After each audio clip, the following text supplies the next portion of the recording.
Well, hello everybody, and this is Pajama Medical, a little series that I've been doing on various medical, kind of lay medical topics, um, things I'm familiar with, things that I want to learn about, things that I'm passing on to you, just research I've done, sometimes research I've done, sometimes personal experience, a little bit of both. So, we're going to talk about the overwhelming diagnosis of cancer and the psychological needs, met and unmet, of cancer patients. And a lot of times it is the unmet needs of cancer patients. And I know something about it because I went through it. So I was diagnosed with non-Hodgkin's lymphoma, large B cell, back in 2001. And it was right after, you want to talk about a lot of stress. I was married at the time. We had just moved to Minnesota for the first time. I've been here 3 times, but we had just moved here for the first time. We were a little bit further north and central in the state than I am now. And anyway, my husband had just taken a new job in the Twin Cities, and he was an engineer. And anyway, blah blah blah. That's the story. I kind of came to Minnesota with cancer, but did not know it. And so, how I started to be aware of it, was I didn't feel too well, but I didn't feel too well from the beginning because I had a bad marriage. So that really wasn't good all along. And we had a lot of stress when he got the job up here and wanted to move up here, and he wanted me to go ahead of him and all kinds of things. And I told him, nope, either we go together or we go not at all. And I guess that was the first time we really had any thought of divorce or anything. But anyway, we ended up coming here and together, and I passed out very quickly before the day we were supposed to go take possession of our house. We had done various rough kind of living things in the meantime, because we were looking for a house. And then when we found one and bought one, it was kind of rough getting into it too. And then I passed out that day, smacked my head on the cement, and looked like somebody beat the tar out of me for I don't know how many weeks, or I guess maybe a week or two. I don't know. It seemed like forever. And ended up about 4 months later with a cancer diagnosis. In the meantime, we went through, it might have been more than 4 months, we went through 9/11. And so I went through 9/11 as a person new to Minnesota, new to my town, didn't know anybody, and with my husband gone because he worked for a defense company, U.S. Army actually, and he designed weaponry for them. And then he was at work when 9/11 happened, and they were not allowed to come home for a while. So it was quite a deal, quite a story there. Everybody has their stories of 9/11, and there's some a lot worse than mine, but it was a hard time. And then I went in for my needle biopsy for cancer. Oh, I don't know, maybe a month after that. I'm not sure. It was really close after that. So 2001 to 2002, I had cancer treatment and chemo, and I know a little bit about what I speak, is what I'm trying to say. A little bit firsthand info. Well, I want to talk about the stages of emotional impact that people have when they are diagnosed with cancer. Actually, a little before that, and when they are diagnosed, and some of the feelings and the psychology of it as it goes along. And also, we will talk at the end about other people's reactions, because one of the things that every cancer patient has to deal with is other people's reactions. It's kind of a big deal because at the time that a person is diagnosed with cancer, they really need social support. And if that kind of goes kaflooey, which sometimes it does, that can, add to the problem. So we're going to talk about this. So I wrote down several steps basically in this. I kind of tried to make it a little bit organized, but there really is no organized way of dealing with the emotions. They come, they go. You might have one thing one time, one thing another time. It's different for different people. Everybody's an individual, and so everybody experiences it a little bit differently. And so I'll talk a little bit from my own experience, but also a little bit broader so that I try to encompass other people as well. So I listed one of the first stages of emotional turmoil or whatever in cancer is when you become aware that there's a problem. And that's before a diagnosis. So when you become aware of the problem, my whole thing, I had kind of steps in this and could not well, first of all, I just didn't know what was going on. And later I just kind of couldn't wrap my mind around it. It takes a little bit. So when I first became aware that there was a problem, I gained a lot of weight. Actually, I'm at a higher weight now than I used to be as a younger person. And I used to be really thin. Beanpole, I was jumping out of airplanes. I was rappelling off mountains. I'm not kidding. I was certified with scuba for a while and things like this. I did Taekwondo, and I was very active, and I was in really, really good physical shape. But two things really kind of cut me down. That's my back problems, and which we're not talking about right now, but also my when I did get diagnosed with cancer. Those two things kind of put a crimp in things for me. But anyway, my first real heavy weight gain was right after I got married. Part of it probably emotional because I did not have a good marriage pretty much day one. And I really did do a lot of soul searching on whether I should do it or not. The answer to that was I shouldn't have, and I did. Let's just put it that way. That's all I have to say. But anyway, so I became aware that there was an issue when I gained a lot of weight, unusual amount of weight, a really high weight. I'm just a little under that right now, to be honest with you. And also I began to catch things easy. My health became a little bit unstable. And then my doctor that I was seeing, not routinely, but from time to time in the St. Louis area before we moved to Minnesota, he kept saying to me, "Your labs are off. I cannot put my finger on it, but something isn't right." And I just went, "Oh, it's a doctor thing, And we were getting ready to move. My husband had been unemployed for a while. It was a big stress on us. He had gotten a job, and we were getting ready to get out of there, And so I was saying goodbye to my doctor, and he's saying, "Something's just not right on these labs." He didn't encourage me to transfer my records. He should have, maybe. And I didn't. I don't suppose I ever gave anybody those records. I don't think. And that was the days before electronic health records. So anyway, I didn't even think two things about it. I really didn't. We got up to Minnesota, and we had a pop-up tent camper. So first of all, his company put us up in a hotel for a while. And that was about a month or so. And then they said they wouldn't pay for that anymore. And then we still didn't have a house. We were looking for one, but we still didn't have one. So we had a pop-up tent camper, and it was March in the Twin Cities.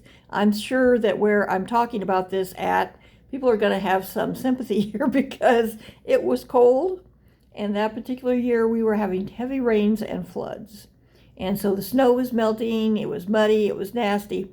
When I first moved to Minnesota that first time, I just cried and cried, and I went, "What did I do? It's horrible up here." But I had a good surprise when spring came, so never mind on that. But anyway, so we went to this tent camper. When the campgrounds opened, which was about mid-March, it was still very cold. We did have a heater in our camper, and so he would go to work every day. So he would shower and go to work every day and be inside. But I had to stay with the pets. We had pets. I had to stay with the pets in the tent camper, and it was kind of miserable for me. And then I would walk the dog, and he pulled me down in the mud a few times. I was not having a good time. Well, then I began to get sick. So anyway, that's kind of how some of this developed.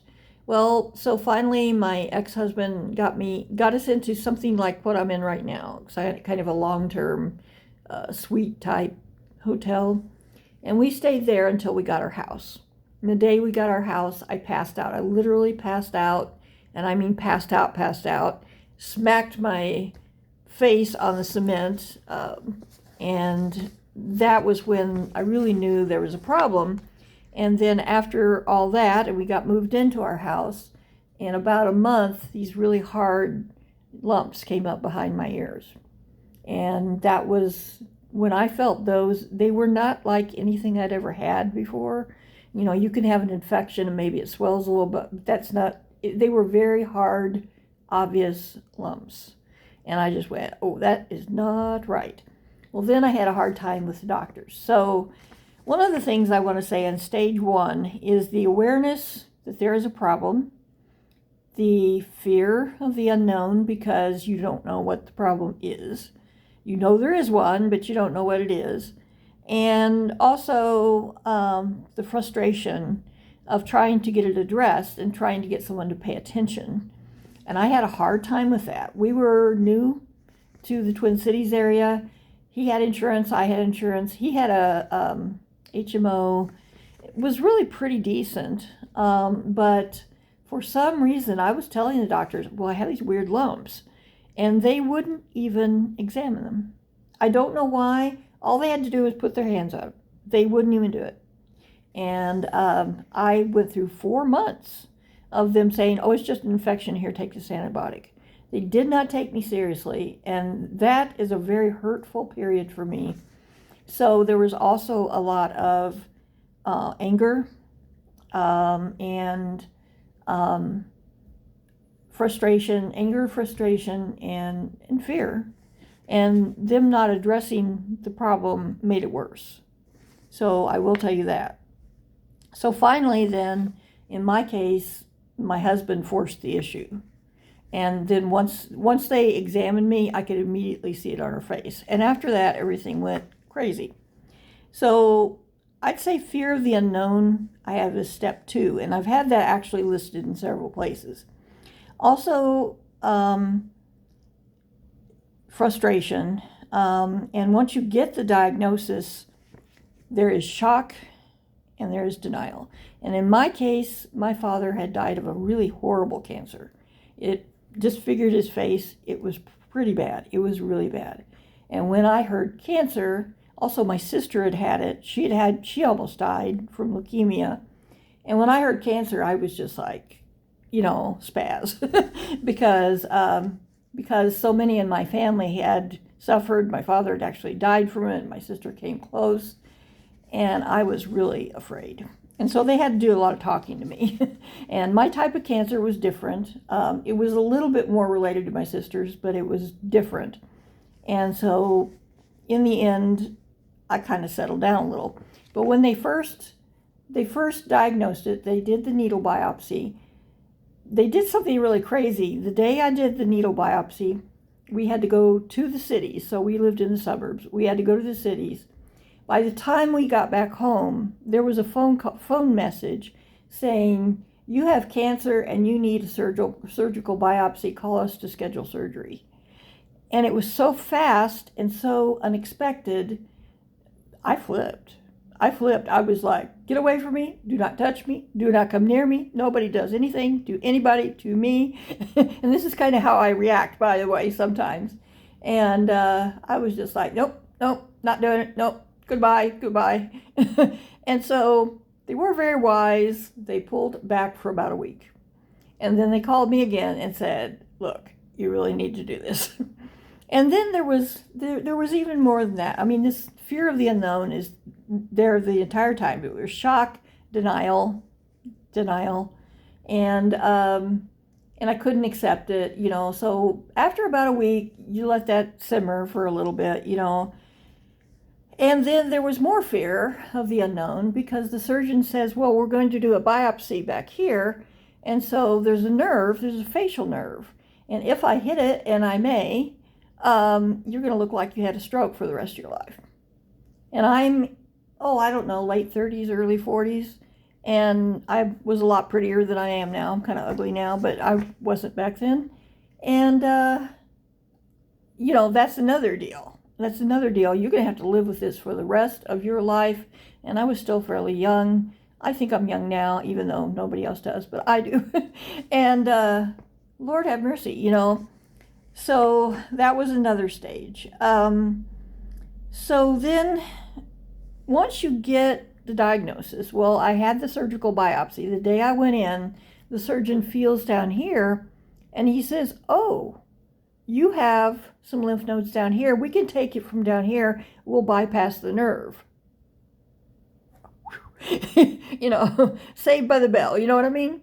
And so I don't know if you can see, you might not be able to, and I can't tell what I'm doing here. I don't know if you can tell, but there is a scar, and some days it's more visible than others, but there's a scar that runs down there, and that's where they did the surgical biopsy. Well, and then that came back that it was cancerous. And so then there was a, appointment with hematologist scheduled. Once I saw the hematologist and he said, "Oh, I can tell you had cancer from across the room." I don't know what everybody's problem was. I don't know what everybody's problem was either. But anyway, he was a very laid back guy, and I liked him a lot, and his relaxed manner certainly helped me a lot. And then once you know more about what you have, once you know mine was in stage 2, so they caught it in a good place. Once you have more information, now, of course, this is going to be really different when people are not diagnosed in a good place, because that happens, and it happens more frequently now than it used to because of people not getting the preventative care that they need. But anyway, once you get a plan going, once you get a treatment plan going, you have a better grasp. You're getting a treatment plan going. You start to relax a little bit. It lifts your spirits, even though you know it's bad. And it instills a little bit of hope. You go, okay, we're going to fight this. We're going to fight this. And everybody else was, yeah, we're going to fight it. We're going to fight it, right? So I did see somewhere that it said over 50% of all cancer patients have emotional distress. And I went, yeah, a lot over 50%. I'd say just close to 100%, but maybe there's that 1%. I don't really know. But I think that the whole thing is emotional distress.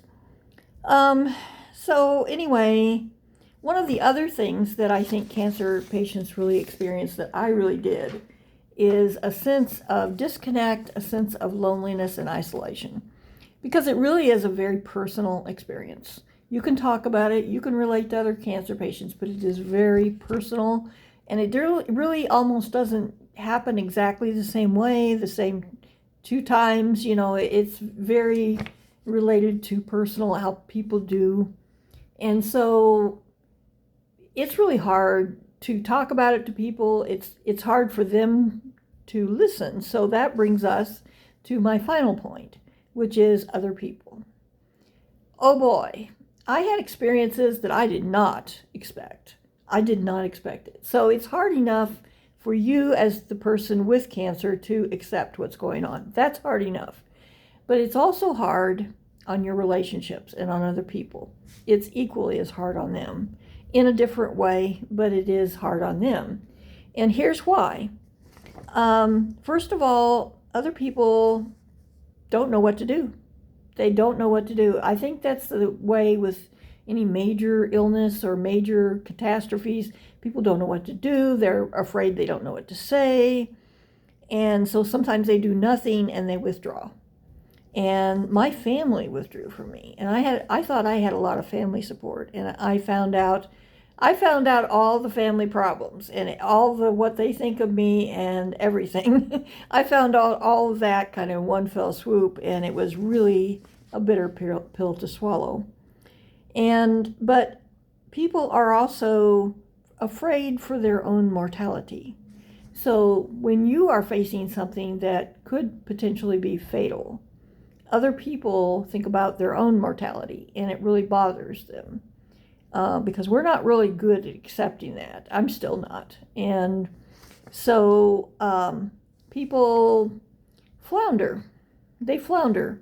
They don't know what to do. They don't know what to say. They don't know how to act. And I had all kinds of things happen.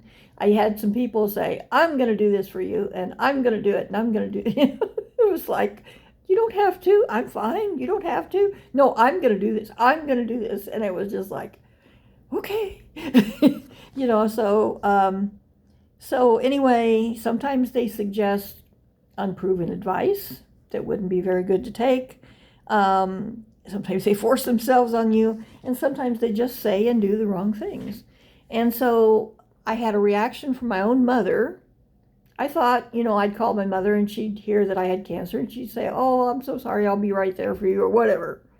No, I called my mother and she just didn't react. And then she calls me back and she says, how dare you call your mother and say that you have cancer and I have to hear this and blah, blah, blah, blah, blah, and choose me.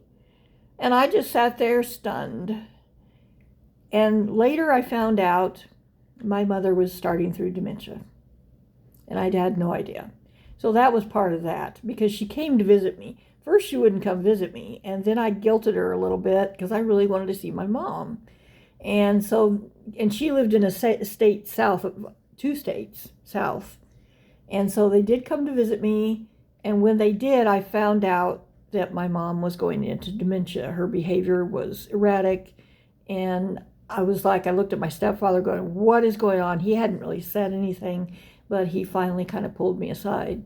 So then I had that as well. And, that was a hard time. Also, my younger sister had gone through leukemia, and she told me the horrors of the bone marrow biopsy. Well, they're not great, and that's for sure. So I'm going to end this by telling you the little thing I pulled. And I told my doctor later. I didn't tell him when I did it.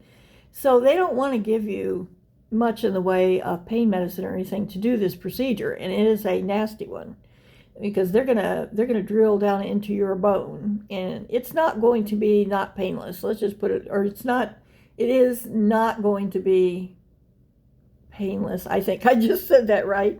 Anyway, there's pain involved, and quite a bit of it. And I was really frightened. I was very frightened of pain and suffering. I don't like pain, even though I have to take a lot of it. I don't like it. And so I was taking Ativan. They had started giving me Ativan because I'm kind of high strung, and they wanted to keep me kind of cool headed. So they had started giving me Ativan. So I took some Ativan with me the day of the procedure. And before they got it going, they said, well, we're going to go and get things set up and we'll come back for you. Popped in the Ativan, chewed that sucker, chewed it up. And so then they come and they gave me a little bit of something. I don't know. It wasn't much. They told me it wasn't going to be a lot. And so then they started the procedure. The Ativan worked miracles. And I do not hardly remember the procedure, and I felt absolutely nothing. And my sister had given me absolute horror stories, but I was so loopy when they took me off the table. And they were like, why? Well, I don't know why you're having this reaction. So then, I got taken home and everything was done. I guess my next appointment, I kind of told them what I did. And they went, oh, you stinker. Well, I don't know. I thought it was fine. I never felt a thing. So you'd be surprised how this all comes down. But that was a very fearful point for me. That particular procedure was really hard. Except I made it not hard. I took care of it. Anyway, I had people with all kinds of weird reactions. Some people drew close to me that I didn't think would. Some people drew far away from me that I thought were close to me. People just don't react like you think they will.